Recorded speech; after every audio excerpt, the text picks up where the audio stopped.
We will begin our journey at the Nine Men's Misery site in Cumberland, Rhode Island. This stone memorial has a plaque commemorating the Nine Men's Misery, or Pierce's Fight, which was when Captain Michael Pierce and his 8 colonial militiamen marched through the woods of Cumberland, Rhode Island during the King Philip's War. The 9 men were tortured and murdered by Narragansett Indians. This site is considered the oldest veterans memorial in the United States, dating back to its construction in 1676. This is related to our theme of Indian resistance because the Nine Men's Misery was part of the King Philip's War, which was the final push by Native Americans to drive English settlers off of their land. Next, we will travel to Fairfield, Connecticut, where the Fairfield Swamp Fight occurred in 1637. It was 100 Pequot Indians and their leader, Sasakis, pitted against 120 English colonists led by Captains Israel Sloten and John Mason. In the end, nearly all of the Pequot warriors were killed, while the English colonists suffered 0 casualties. This bloody battle brought an end to the Pequot War.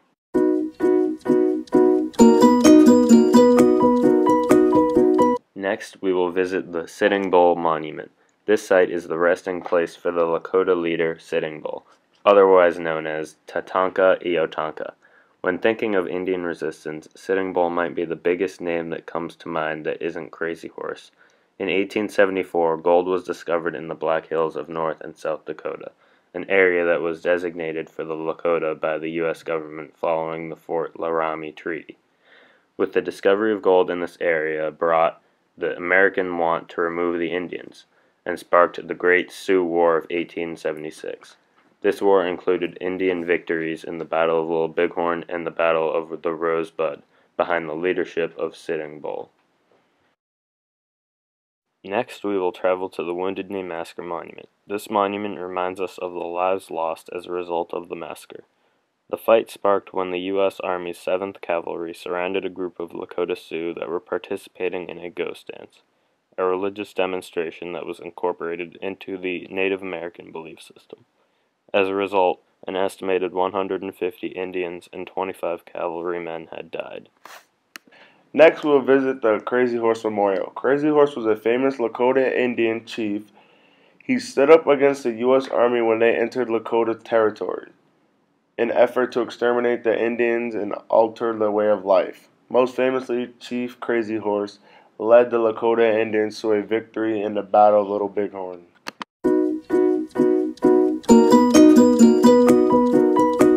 Next, we will visit the Little Bighorns National Monument. This site is related to our theme of Indian resistance because it reminds its visitors of the Sioux and Cheyennes Indian fight to preserve their way of life against Lieutenant Colonel George A. Custer and his 7th Cavalry Regiment.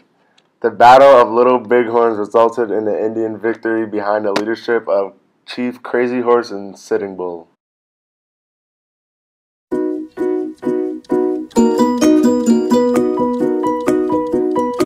Next, we will visit Alcatraz Island in San Francisco, California. According to the Treaty of Fort Laramie, any abandoned or out-of-use federal land was to be given back to the native people. Alcatraz Island was not in use in 1969, so, as a part of the Red Power movement, 89 American Indians settled on the island. They were eventually forcibly removed by the U.S. government after 19 months of what was called the occupation of Alcatraz. Next, we will visit the exact location where Geronimo and his Apache followers reached the end of their line. This piece of history in Skeleton Canyon, New Mexico, remembers the surrendering of Geronimo. Geronimo battled to save his tribe's homeland. However, after long resistance, him and his people were tired and couldn't fight any longer. Geronimo's surrender marked the end of Indian wars in Southwest America.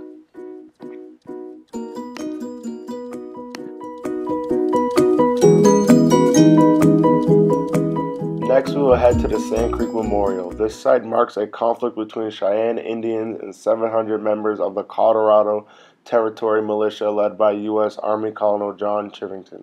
As a result, 163 Cheyenne Indians were slaughtered, 110 of which were women and children, highlighting Chivington's effort to eliminate a future Indian population.